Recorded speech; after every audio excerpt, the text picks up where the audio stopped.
intend not to walk away from this, but to carry on with what I was elected to do. I resign because I believe Britain and this Labour government can deliver. I see the current defence investment plans falling well short. And when allies are looking for British leadership, we must not fall behind. Keir Starmer today has made absolutely clear that he is not going anywhere. I don't think he's listening. This is existential for Labour. Okay, and we've got to beat reform at the next general election. Right, I don't think we will with Keir's leadership. And give next week, the Prime Minister, you expect will face a challenge? Yep. His tabloid critics used to call him Never Hear Keir. He revelled in summitry, the chance to strut his stuff as the global statesman, leading coalitions of the willing, the big man of world politics. At today's G7, Keir Starmer was cut down to size by his domestic travails, but he insisted he'd fight his leadership challenges. Very many times on my political journey, people have said to me, it's not possible.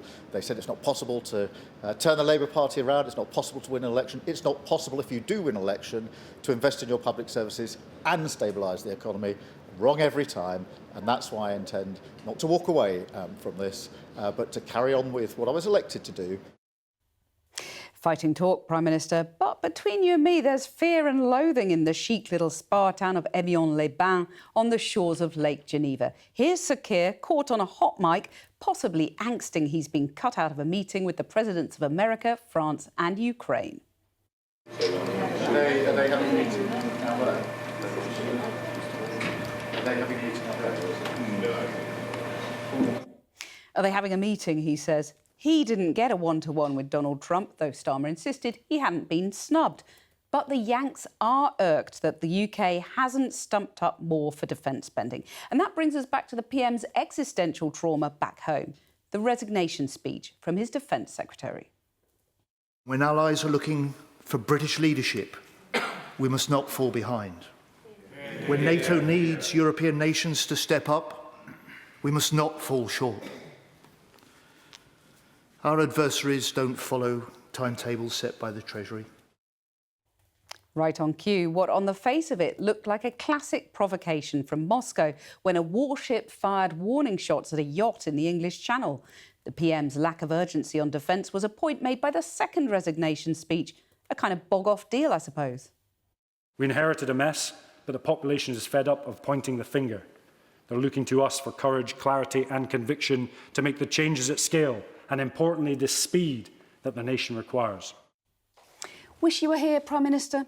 Your former Health Secretary still wants your job and tells me he thinks a formal leadership challenge will come within days. We can't go on with this uncertainty. I think we will inevitably end up in a contest. So if not Andy Burnham, you will challenge. I think we'll inevitably end up in a contest, but I'm... I mean, if you're so confident of your numbers, as you say you are, why don't you pledge now to launch... Because I would rather the Prime Minister came to his own conclusion. He says he's going to fight a contest. I would like him to reflect. So this could well be Starmer's last foreign jaunt as PM. As the Evian slogan goes, live young, enjoy it while you can. Well, first, let's get more detail on that developing story this evening. Reports that a Russian frigate fired warning shots at a UK-registered yacht in the English Channel. Let's bring in our Moscow correspondent, Ivor Bennett. Ivor, we've now had the Russian side of the story in the past half an hour, so are we any the wiser about what really happened here? Well, I think it depends who you believe, Cathy. What we know so far is that this incident happened around midday, 20 miles south of the Isle of Wight, so not in UK territorial waters. That is important to say. We haven't heard anything official from the UK government. Really, all we've heard from the MOD is that it's investigating reports of an incident. This is the Russian ship in question. It's a frigate called the Admiral Grigorovich, and it reportedly fired 2 warning shots on this UK-registered yacht. We have heard now from the Russian MOD, and they're basically saying, look, our actions were perfectly kind of proportional. We were provoked by the yacht. Let me just read you some of it. They've said the crew of the frigate made several attempts to contact the yacht. No response was received. It fired flares to attract the attention, but the vessel it says continued its dangerous approach. And then when it got to 150 metres away, we're told the commander of the frigate then conducted this warning fire. And the last line is important. I think it says, the crew of the Admiral Grigorovich took all necessary measures to prevent an incident with the yacht, basically saying, look, we've acted proportionally. And I think some of that does match up with what we've heard from the UK side. A defence source has spoken to Sky's Defence and Security Editor Deborah Haynes, and they've said that the shots came after this warship sounded alarm because the yacht was sailing too close. Reportedly, the frigate was experiencing kind of engine difficulties, steering difficulties. Maybe that's why they were jumping.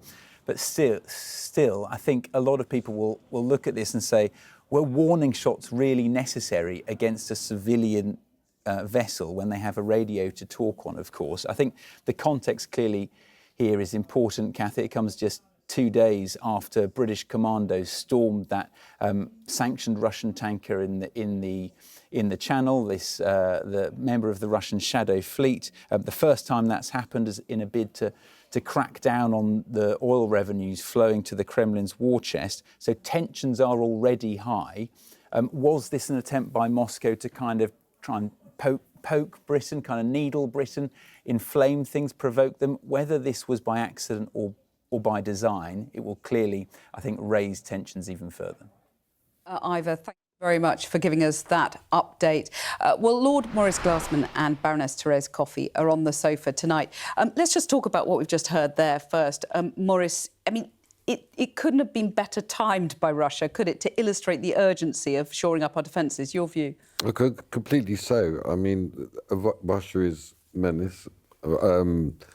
Russia is still murdering Ukrainians. Russia is still but Russia has taken a completely aggressive attitude to Britain. I read Russian, so I read the Russian newspapers and watch the Russian television. We are depicted as their greatest enemy. And a weak enemy at that.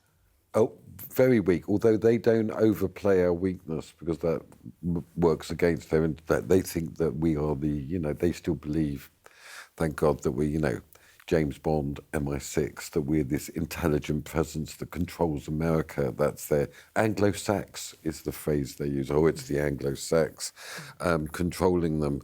But the reality is that we are extraordinarily weak. We couldn't even get a ship to go to Cyprus when the Iranian maniacs sent the bombs. So, yeah, it's just another revelation of our weakness. And Therese, I mean, we'll talk more about defence spending a little bit later and those resignation speeches in the Commons. But, we are weak, Maurice says, and that weakness began under your administration, didn't it? Well, just first of all say about Russia, of course they loathe us because we were the first to respond to help Ukraine. And actually thwarted some of their attempts to murder people in Salisbury, although sadly Dawn was murdered. Novichok. But I think the wider point is undoubtedly things have adjusted. Nobody expected Russia to invade Ukraine in 2022. And, so we've got a par game in different ways. But no doubt that we are still, I think, a force to be reckoned with. It was embarrassing about the Navy thing. But certainly our armed forces are on standby for 48-hour deployment. So that's what we need to keep our focus on and working with our partners. And when you look at what's going on at the G7, and, I played that hot mic moment of Keir Starmer sort of saying, are they meeting down the corridor there? I mean, you've been in those kind of summits where you're always worried about what's going on around the corner. He looks like an isolated figure, doesn't he? He didn't get a one-to-one with Trump. He says he hasn't been snubbed, but a lonely figure on the international stage as he is at home. Well, they can smell it. They're politicians. He is the living dead. I mean, there's no doubt about it. He's blown it. I mean, in relation to Trump, I mean, the Islamist Iranian regime slaughtered 40,000 people in 2 days by hand. Average age 27, all of them unarmed. Keir Starmer didn't say a word about that. I mean, he's really failing domestically, but he's also failing internationally. That's really important. But internationally was his strength, wasn't it? Well, he used to enjoy sort of convening these meetings with the coalition of the willing and so on. Yeah, well, first of all, he was a beneficiary of a huge majority. Everybody thought that he was going to last at least for the 5 years of the government. He then actually handled Trump very well in the first occasions. and he got the invitation, the presidential visit, and then the king. There is no question that this American administration does not take him seriously as a partner, and that's a big worry. Therese, you were Liz Truss's wingwoman. I mean, you know... She's my friend, yep. Yeah. Well, you know when the end of I an didn't know administration that. is nigh. This is all news to me. Well, I think, I mean, there's no doubt. I don't think Keir Starmer's going anywhere unless the numbers really are against him. But do you believe him? Do you that when he says he's going to fight? I think he's he's just a placeholder. I think he's shown he's ready to do whatever it takes and throw people under a bus, and he's done that both politically and in the civil service in order to get the powerful role of Prime Minister and to keep it. But I wouldn't overplay not having a bilateral. He did sit next to Trump for dinner, and it'll be the rest of the people who aren't in the bilateral, or that didn't happen, that will be rather frustrated. But no doubt a bit nervous that France took advantage of hosting the G7 to organise some of the key meetings to their advantage. I'm going to come back to the final days of Liz Truss in our next discussion on leadership and the end of leadership, but thank you both so much for now. Well, while the Prime Minister was grappling with international issues at the G7, back at home, his former Health Secretary, Wes Streeting, used a speech to set out the reasons why the PM should go and what he would do differently on the economy. He joined me on the sofa a little earlier. So you said today that the Chancellor was tinkering around the edges of welfare and he called for an honest debate. So in that spirit of honesty, tell us, if you became Prime Minister, which you clearly want to do, what is one big specific example of something you'd do with welfare to reform it? Well, the first thing to do is absolutely back what Pat McFadden is saying about 1 million young people who are not in education, employment and training, making that a kind of a moral cause, not just a cost-cutting exercise, and getting those young people back into work, because in doing so, you change their lives and you cut the welfare bill. So that's great. But when you take a step back and you look at the way in which we've got a technological revolution, particularly with AI, that is changing the labour market on a pace and scale we've never seen before, what we're hearing from the government is necessary, but it's not yet sufficient. I think we should be looking to Denmark and their model of flexicurity. And that does a few things. One is it recognises, especially with the future, the volatility of the jobs market. And it provides for greater flexibility around employment terms. But it also provides stronger social protections, stronger income protections, and you have active labour market policy on education, skills, active support to get back to work. And what makes it different from the way in which we talk about some of these policy areas in Britain is that you get businesses and trade unions and government around the same table. Right. And so it's not just the usual business versus trade unions on employment rights rows. Right. Instead, it's a much bigger question of how do we get the employment rights in the best place? How do we get the social security in the right place? And how do we work together on education, skills, reskilling, retraining? Okay, so it's a much bigger and wider way of thinking about how to do this. And I get the vision, but it wasn't an answer to my question with respect. One specific example of a welfare reform. So you talked about young people, for example. Would you stop benefits for people with moderate anxiety or depression? Would you stop doing remote interviews for benefits? Well, I definitely think we can do more on the latter. And I think that face-to-face assessments, and the Tories did a lot of backtracking on this. You think you're saving money, it ends up being penny wise and pound foolish, and you end up in a worse place. One of the things that I was doing when I was the Health Secretary, working with Pat McFadden and before him Liz Kendall, was to better join up our NHS services, our mental health services, with the DWP and employment support. Because look, I know... So there's too many people claiming for moderate anxiety, yeah, but also mild depression. They're also not getting the support. So if I think back to when I was a kid and we had the DSS back then, my mum, when she got the letters through the door from the DSS or when she was summoned into the office, it was pretty intimidating. And sometimes she was treated like the dirt at the bottom of their shoe. I think job centres have changed. Have they changed enough? I don't think so.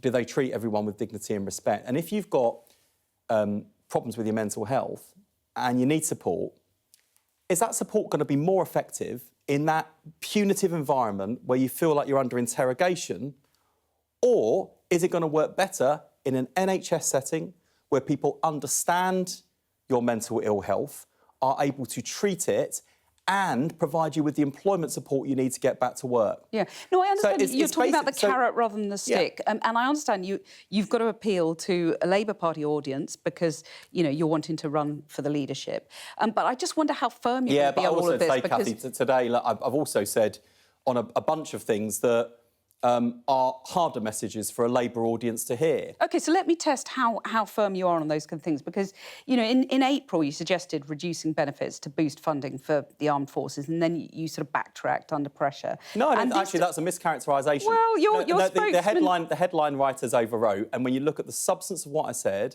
like I have. Yeah, and so we absolutely want to cut the welfare bill. And, what Pat McFadden is doing will achieve that goal. But But not fast enough. Is that your point? I'll tell you where the welfare bill went wrong. Is you had this arbitrary cut imposed by the Treasury, and a reform programme was retrofitted on it. So it's not that Labour MPs... But you helped lead the climb down on welfare. Yeah, I and did, you because, at the time, because, this time last Cathy, year... Because the reform it was the wrong right. reform. It wasn't real. It was a cut with some reform retrofitted on it that didn't stack up. So what and I you saw, made that argument in what Cabinet at the time? And what I saw was Labour MPs sat there saying, OK, well, look, there are 2,000 losers in my constituency, but there are only 200 job vacancies in my area. So where are they going to find work? And that ladders into the bigger argument I was making today. Like, why is it that in this country we've got the gap between rich and poor widening? It's because the opportunity gap has widened too. You've got vast swathes of this country that have suffered massive deindustrialisation, where the jobs, the factories, the industries that used to exist have been hollowed out, and nothing has come to replace it. And so the big argument I was making today is for a Britain that grows again and grows together, where you invest in your industrial capacity and build the jobs of the future, whether that is in AI, whether that's new data centres and all the construction jobs that will be associated with that, clean power, energy. But you haven't specifically said whether you'll back the Rosebank or jackdaw oil and gas fields. I have today. You've said you will. Just today. Absolutely, 100%. I think that we're making the wrong trade-offs here. Like, I absolutely support the race to net zero. The organising principle for our energy policy should be cheap electricity. Right, so you're clear on that, even if you're not quite clear on specific welfare. Where we've got to, Cathy, but you've got to do welfare. I'm all up for welfare reform, but you've got to do it seriously. It's got to stack up, it's got to work. And I think it's got to be bigger than just how do we save money. It's got to be how does it insulate us for the future. But just on energy, because I think this point is important. And there'll be people who are watching like, hang on, where's this going? So look, I think that in order to fund the race to net zero and the clean power of the future, use the tax receipts from oil and gas to fund that transition. And what happens at the moment is that, there's almost this sort of false binary. You've got some people who are saying that oil and gas are the future. They're obviously not. We need to reduce and then end our reliance on it. But we've also got people who are pretending that, if these licences are granted, that it's some sort of moral catastrophe. And I'll tell you where this leads us politically, by the way. Like, for those people who say that we won't be leading the world in the right way, I'd just say this, actually. The way to lead the world to net zero is to show that we can pursue net zero and economic growth and jobs. Right. The way not to lead the world is to cut off our nose to spite our face, watch Nigel Farage and the Reform Party come in off the back of it, and then kill jobs in renewables, which is exactly what reform would do. Right, well, let's talk about the sort of broader theme of your speech today, which was through the prism very much of your enthusiasm for markets, obviously drawing a distinction with Andy Burnham, who didn't want to be in hock to the bond markets. That's what he said previously. You said bond markets are not bond villains. I mean, it sounded to me rather like a claim from your old friend Peter Mandelson when he said, you may remember, he was intensely relaxed about people getting filthy rich as long as they pay their taxes. I wonder, was he right? No, I'd say two things about both of those things. Like, firstly, when your debt to GDP ratio is approaching 100% and you are spending billions on debt interest payments, an approach that says stuff the bond markets, which is not Andy Burnham's position actually, but it Well, is the position. yeah. But it is the position of the Green Party and Zach Polanski. That is not serious, and fiscal rules, they're not a cap on our progressive ambition. They're the means through which we fund it. Because if the markets see you've got a serious plan for growth and they can see that you're maintaining discipline with the public finances, your borrowing costs come down. And growth relies on wealth creators, which is what Peter Mandelson was on about. Yeah, well, in order to redistribute wealth, you've got to create it. Right. So was he right? No, I'll tell you where I think he was wrong. When he said, what was the exact phrase? It was he was intensely relaxed about people becoming filthy rich so long as they pay their taxes. Yeah. I think there's another something else I'd add to the end of that, because there is a sort of centrist view and centre-right view around equality of opportunity that says as long as everyone's got equal opportunity, it doesn't really matter about the rest. You've given people the chance. I don't think that's quite right. I think there is a rich social democratic history in Labour's tradition, sort of the Tony Crossland, Crosslandite tradition, which says, and we think this week about the late great Roy Hattersley, former deputy leader of the Labour Party, a great man I was privileged to know who died. He was absolutely right that equality of outcomes also matters. Now, it's not to say that we're all the same, we all get the same, let's get real about it. I mean, that's the whole debate about equity versus equality, isn't it? Yeah, exactly. And what I want to see is not just the rich get richer and the poor get, richer. I want to see the gap between rich and poor close. Okay. And the big argument I've been making today is at the moment you've got the gap between wealth in this country growing. Yeah. We've got to deal with that. I've set out plans for a wealth tax that will work, that will be both pro-fairness and pro-growth by rewarding entrepreneurialism, getting people to invest in those startups and scale-ups that will power Britain's growth, boost Britain's productivity. It's a wealth tax. It will work. Keir Starmer today has made absolutely clear that he is not going anywhere. He's also responded to the 2 resignation speeches in the Commons by saying there will not be any more money for defence. He's been as clear as he can be about that. What do you think of those 2 statements he's made? Firstly, I think John Healey was a great Defence Secretary, and I think we should take what he said today extremely seriously and what he said in his resignation letter extremely seriously. For those watching who don't know John, it is hard to overstate how loyal he is, how Labour he is, and how resigning from government would have been extremely difficult for him. So why isn't we've got to take those getting warnings the message, seriously. You'd have to ask him, but honestly, I don't think he's listening. I don't think he's listening to his former Defence Secretary. I don't think he's listening to military chiefs. I don't think he's listening to our NATO allies. And in terms of the Labour Party, I don't think he's listened to his cabinet. I don't think he's listened to the parliamentary party. And I don't think he's listened to the voters who only in May sent the Labour Party an extremely humbling message at the ballot box. Whether it was the fact that the SNP won again in Scotland despite being in government for 20 years and mired in scandal, Labour going down to a poor third in Wales when we've been the party of Wales for more than 100 years, or indeed in England where we've lost to reform and also lost considerable support to our left in the Greens. I think this is existential for Labour. Okay, and we've got to beat reform at the next general election. I don't think we will with Keir's leadership. And given it's existential, if Andy Burnham wins that Makerfield by-election, do you want him to launch an immediate challenge? And if he doesn't, will you? I very much hope Andy does win the Makerfield by-election. He's not taking any votes for granted. I was there campaigning for him on Monday for the 2nd time, and we need Andy back in Parliament, and I'll be happy to work with Andy.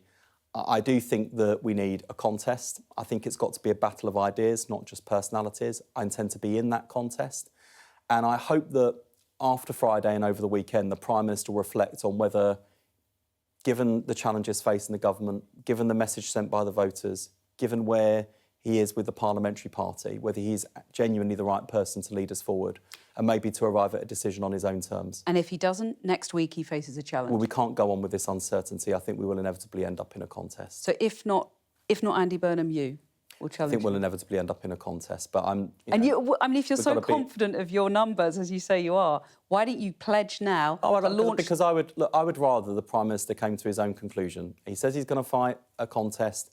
I would like him to reflect. I've left the government. I do have respect for Keir Starmer. I like him personally very much, actually, but I think should reflect on his position. And if he doesn't, and you will launch a challenge. I don't want all of these process arguments and questions to detract from the ideas that I've set out today in a substantial speech on the future of the economy and the future of growth. But just to be absolutely clear, I've given you my answer. And right, next week, the Prime Minister, you expect, will face a challenge. Yep. Wes Streeting, thank you very much for joining us. Thank you. Well, Wes Streeting's definitely still got the ambition to become Labour leader. He's always had that ambition. He set out in that interview with me just now that he is really keen for that job. But has he got the numbers? That's a key question. You know, 81 MPs he needs, and most people suspect he hasn't got anywhere near that. We've only been able to count 8 MPs supporting him. But he made very clear, right at the end there, very interesting, he believes that the Prime Minister will face a leadership challenge next week if Andy Burnham returns to Parliament. So either Andy Burnham or he himself, I reckon, will trigger a leadership contest next week. Well, we mentioned Andy Burnham in that Wes Streeting interview. Here's a full list of candidates for the Makerfield by-election. And here are the rest.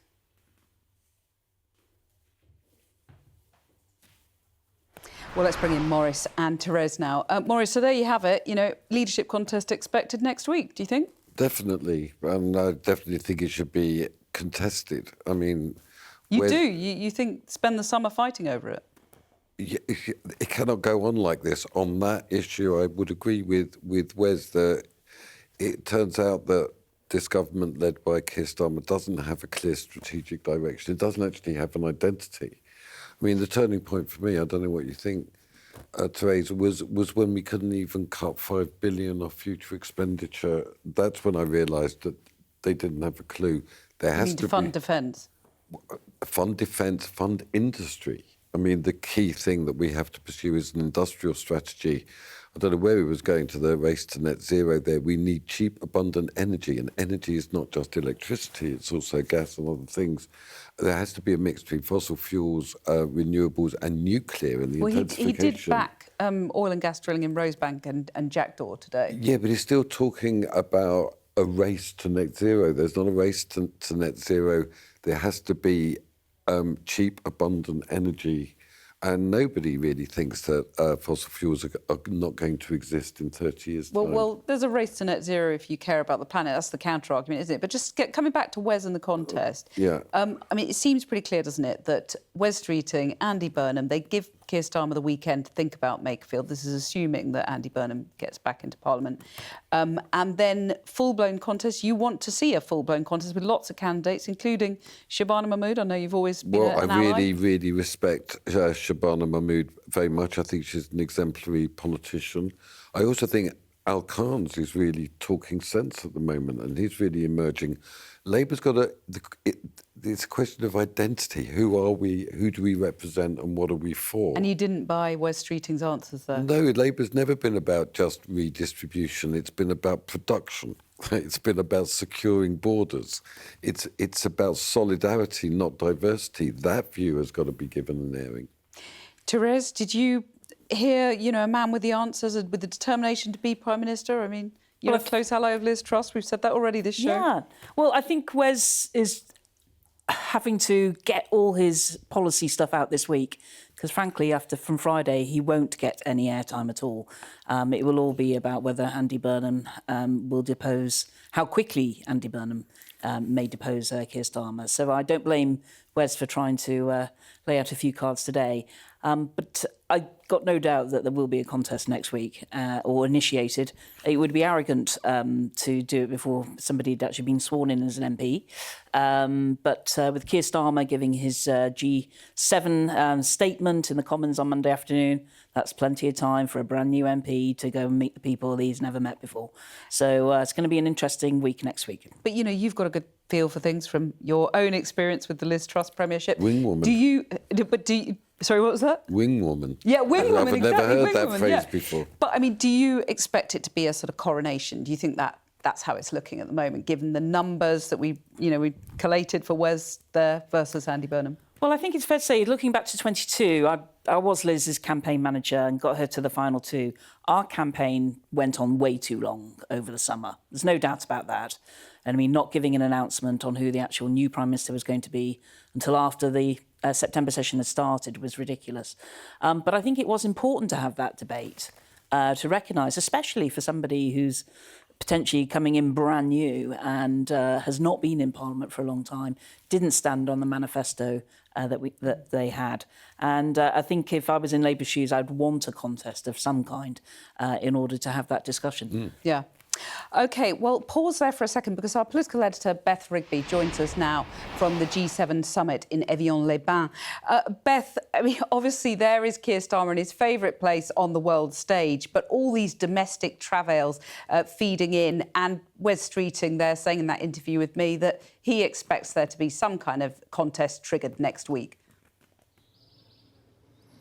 Well, look, Keir Starmer is here at the G7. This has been a long-planned summit, but it comes at a very difficult time for him, clearly. I mean, as we are here at the G7 and he's pressing the flesh with leaders from G7 nations and other people like Prime Minister Modi of India, who he met today, President Zelensky of Ukraine, there is a not-so-phony war, if you like, going on back at home with Wes Streeting in a constant campaign mode now, given a big speech in London earlier today on the economy, putting his pitch in, trying to appeal to Labour members, even when he acknowledges he is, in his own words, the plucky underdog. And then there's another character, of course, up in Makerfield, Andy Burnham, campaigning locally to win that by-election, but making a national pitch all of the time about the need for change, a need to end 40 years of neoliberalism,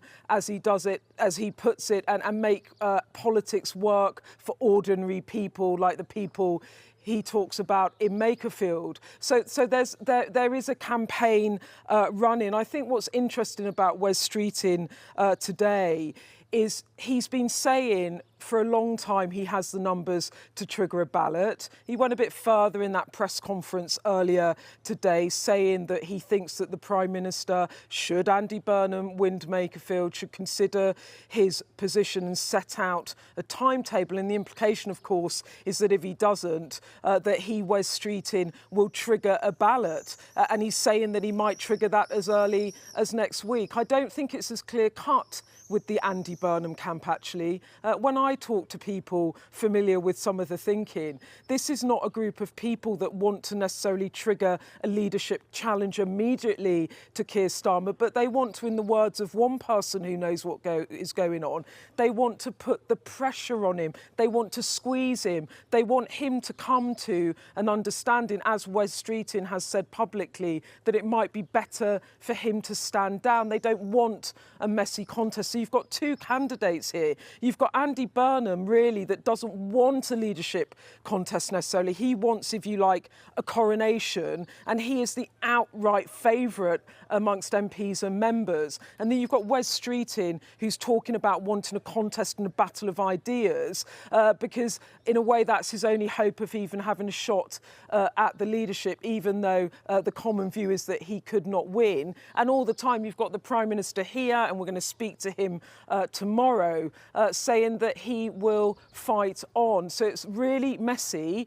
and it's really uncertain. And I think really all of us are going to have to wait to see, number one, does Andy Burnham win in Makerfield? And number two, what flows from that? Is the pressure just insurmountable for MPs demanding change? Will cabinet ministers resign or speak out? Will Wes Streeting indeed trigger that ballot? Look, I've been just talking to people around the Prime Minister. They keep saying they don't think he's got the numbers, because if he had the numbers, they think he would have triggered it a while ago, before Andy Burnham could get into that race, that would have given him the best chance of success. But Keir Starmer, if you like, has a bit of respite here in the beautiful mountains because he's on the world stage. They're talking about substantive issues around Iran and around Ukraine, but all the while there is this noise back at home.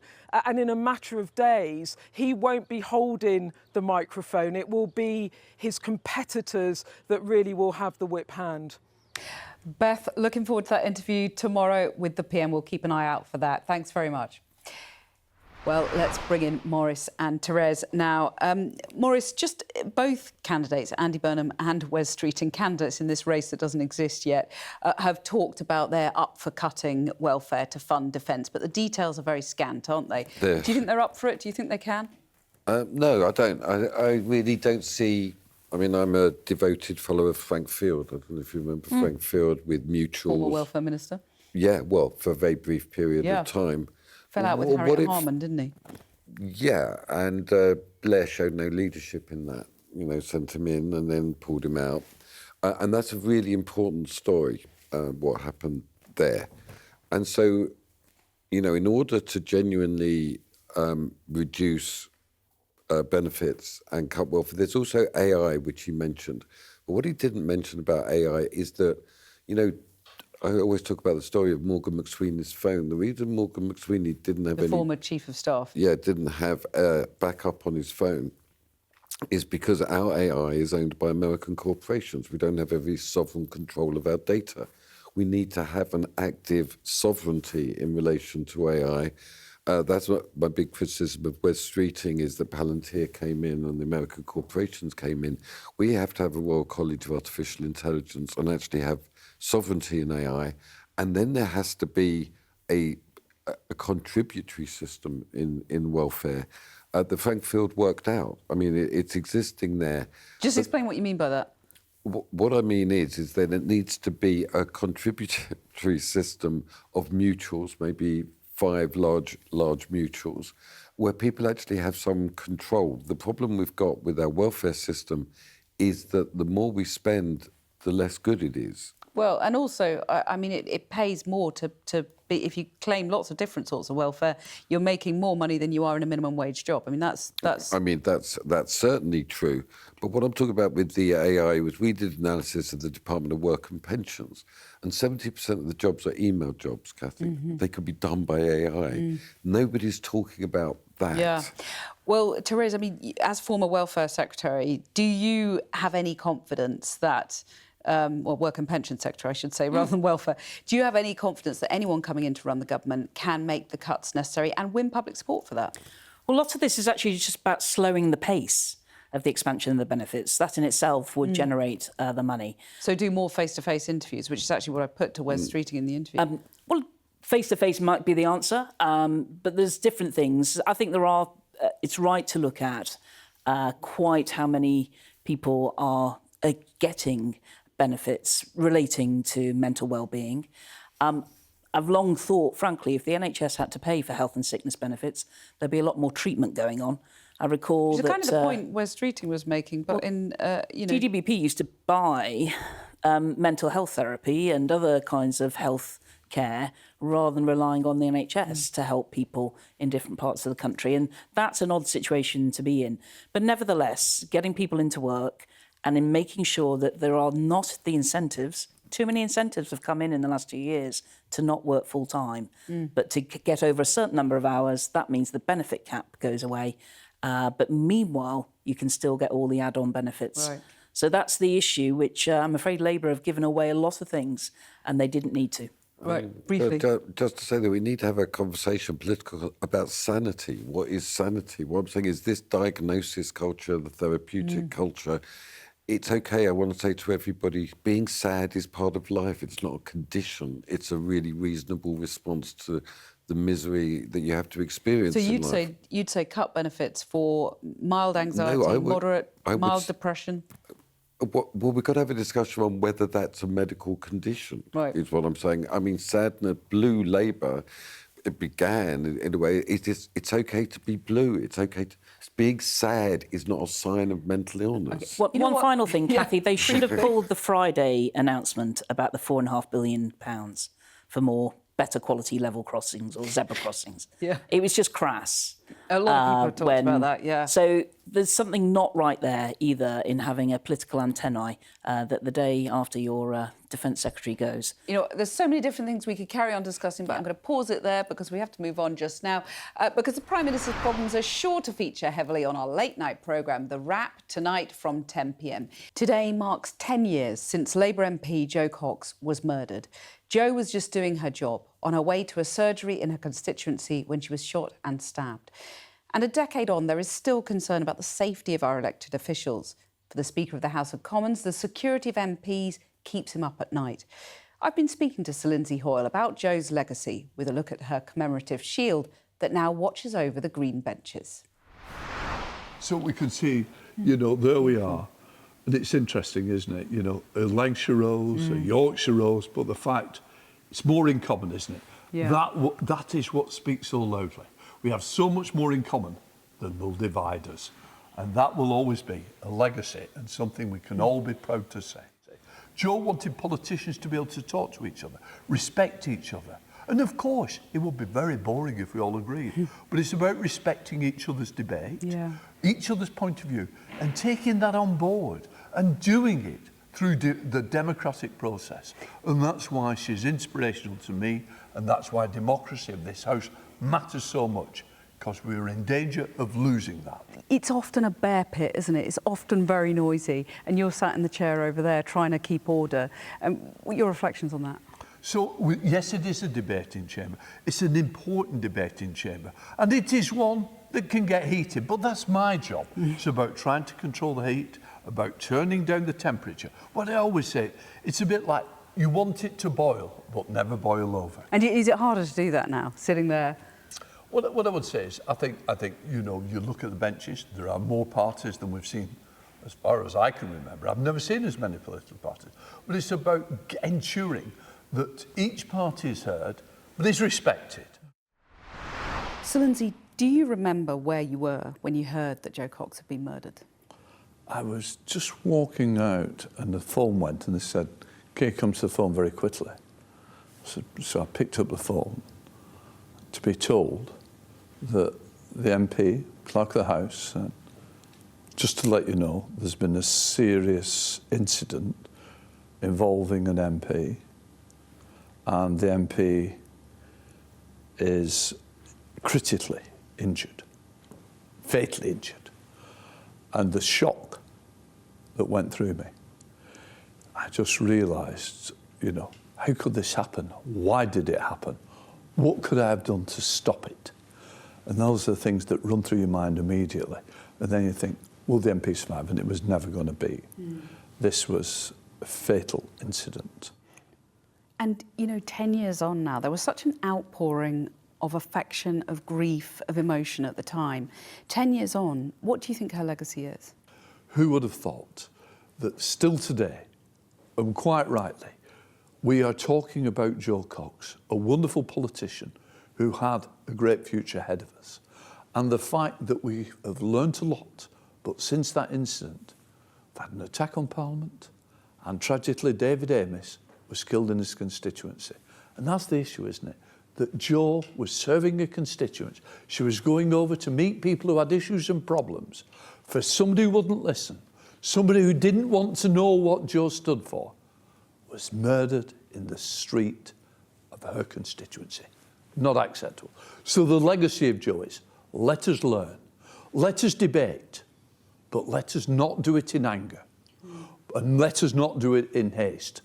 Let us think about what each other says. But there's been so much anger recently, and when you reflect on David Amess, who was killed, the Conservative MP, killed, as you say, just like Jo, doing his job 5 years after she was, and then you reflect on what's happening now and the anger there is around the place now, the noise in the chamber.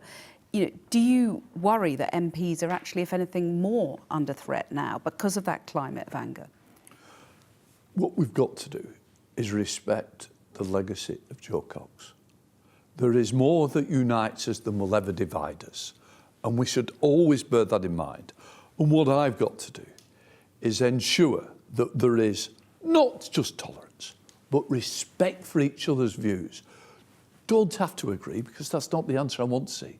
It's about disagreeing, but disagreeing with respect. And that's what we need to see more of. And we've got to stop the anger, the bawling and the shouting. And, you know, I'm the centre of that. Unfortunately, it's pure theatre on a Wednesday. The rest of the time, it's not that bad. Far from it. The House is good. Treat each other with respect. We've had moments when the House comes together. There is no better place to be than in the chair, reflecting of how good the House is when it's united. But when it comes to debate, there are times when we've got to reflect on how we speak to each other. I always say, treat each other with respect, and then we expect the people out there, the electorate, to treat us in the same way. If you begin to bawl and shout at each other, don't be surprised that others copy it. So, I mean, obviously, you know, there's no excuse for the kind of violence that we've seen against MPs. But do MPs themselves then have a responsibility to sort of lead by example when it comes to mature debate of the kind you're talking about? Of course, we do need the parties to have mature debate. We need to make sure that parties say to their MPs, please, keep calm. Let us reflect good debate, tolerant, respectful debate. Not the bawling and shouting. Because shouting each other down doesn't enhance the electoral process or democracy, far from it. It diminishes it. It is about putting forward your facts, putting forward your point of view, and it is about the counter-arguments. But do it without bawling and shouting and hate.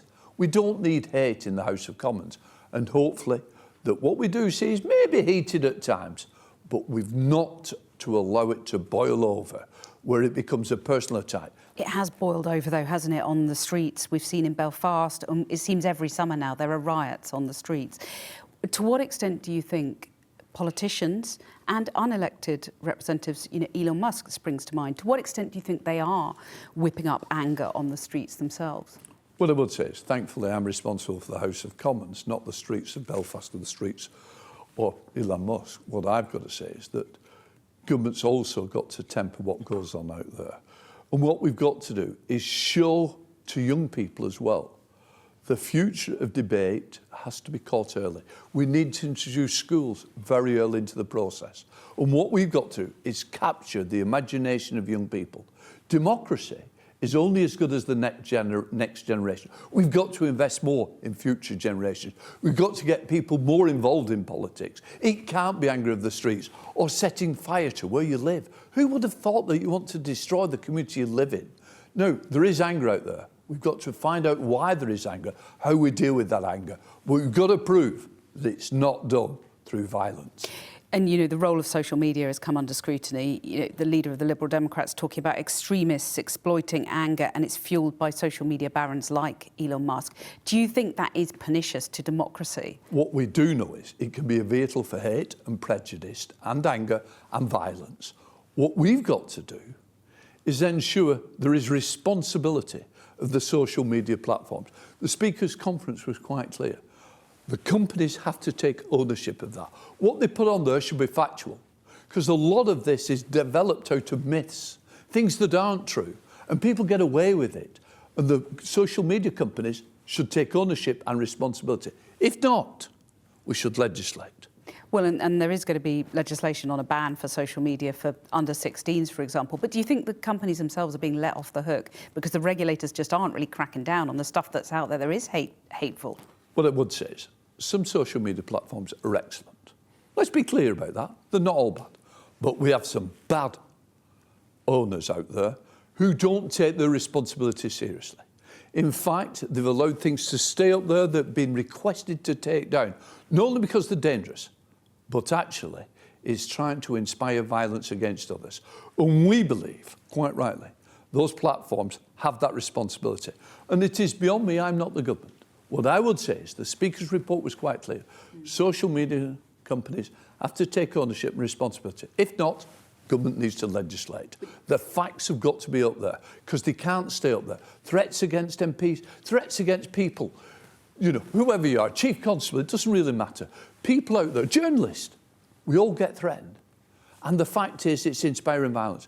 They have to think about what that platform continues to be left up there. The fact that you're inspiring, that a woman MP should be raped, that cannot be right. So what we've got to do is work very closely. Either take it down and respect and make sure it's the truth that's up there, not the false lies and premises that are being made, because that's what leads to the violence on the streets, and it is something that should be called out.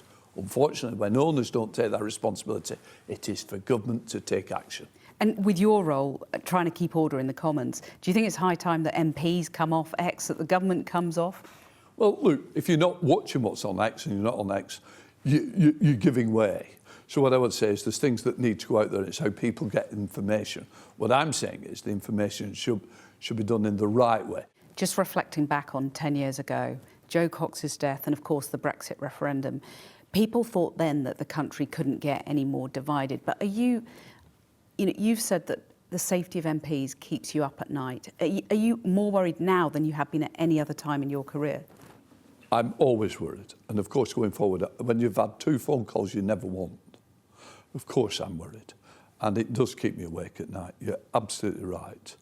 And what we've got to do is try and ensure we have the best protection around MPs, the best support that I can give to MPs, and we've got to call out against the violence and threats against MPs. Mr. Speaker, Sir Lindsay Hoyle, thank you so much for inviting us in and these grand surroundings. It's been great to see behind the scenes. Thank you. Thank you. Well, let's go to the sofa and Maurice and Therese. Therese, you know, it was such a terrible tragedy 10 years ago. I feel in some ways that the mood and the rhetoric has got more violent since. Do you feel that parliamentarians are under greater threat now in some ways? Well, I think it was horrific. I mean, when I first became an MP, actually, Stephen Timms was stabbed in a surgery. Yeah. And that made me think about how to manage myself. But it was awful. And as the Speaker mentioned, David Amos, I went to David Amos's funeral. Yeah. It was just grim. And I think it has to be... Yeah, he was I mean, you know, these were people who were much loved across the political He spectrum, really weren't they? was. I mean, to be fair, Parliament has invested a lot to try and help MPs be safer or feel safe as well. So there is that going on, but you always have to have this in the back of your mind. And, you know, frankly, I stopped reading a lot of the social media. The people who got a lot of grief were actually my team. And those were the people also reading stuff or emails coming in that are pretty horrible. So it's not always ideal. I am, because I either do a bit of broadcasting or I follow people because to get news quite quickly. Maurice, you on X, or are you tempted to come off? I've never tweeted in my life, but X to me is a very good way of finding out what's going on in areas that are not covered in the mainstream media, particularly Iran, when there was the whole area from the 28th of December until the murder of the 40,000 people on the 8th and the 9th. It was impossible to get that information from another source for me. So, but what this is about is violence. And we have to be much more resolute in absolutely, I mean, and the protests where people call for death and hate, all of that is out of order. It's out of order. And do you think there's too many MPs whipping that up with their language online, particularly at the moment? Well, I don't know that I want to accuse MPs of whipping things up. I mean, there is punchy political campaigning. And what was very frustrating last week is people trying to take words out of context. But ultimately, I follow reputable broadcasters, and that's the way I try and differentiate. Good to hear. I assume you include me in that. Just final thought. Oh yes. Don't look so shocked. No, I think that there isn't really robust debate. I think people just enunciate their own. They don't listen to each other. They don't talk. That's an issue. But above all, it's the normalisation generally of threats of violence and violence. I want to end it there because I have something different to end the show, because you might have heard of drop the dead donkey, but today it was a case of drop the dead pony, with the government forced to clarify its position after campaigners and opposition politicians accused it of planning to cull some of Dartmoor's famous ponies. Fears of a potential cull, dubbed a mass slaughter by Kemi Badenoch, were raised following new contracts from the conservation agency Natural England. A government spokesperson clarified earlier that the ponies were an important part of Dartmoor's heritage and it would not support a cull. That's it for tonight. I'll be back tomorrow at 7. The UK Tonight is next.